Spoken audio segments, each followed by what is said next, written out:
Hello everyone, এখন বাজে রাতের 11:15টার মতো। আর আমি এখন আমার একটা লাইভ ছিল, তো আমি এখন সেই লাইভটা করে বাড়ি এলাম। তো আফটার লাইভ একটু গল্প টল্প করে এটা করে আমি জাস্ট বাড়িতে ঢুকলাম। ঠান্ডাটা তো বেশ ভালোই পড়েছে।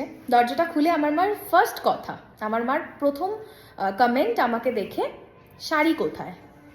ভাবো, মানে এই ঠান্ডায় মেয়েটা এত কষ্ট করে প্রায় 1-1.5 ঘন্টার একটা লাইভে কন্টিনিউ বকবক করতে হয়, কত কষ্ট হয়। একটা লাইভ করে এলাম, মানুষ একটু চা কফি অফার টফার করে, মানে সেসবের কোনো বেলাই নেই। প্রথম কথা, শাড়ি কোথায়? চিন্তা করো, মেনে নেওয়া কি যায়? কি বলছো? আমি শাড়ি চাই? না না, তুমি কি বলছো? কি বলছি বল, আমি কি বলছি?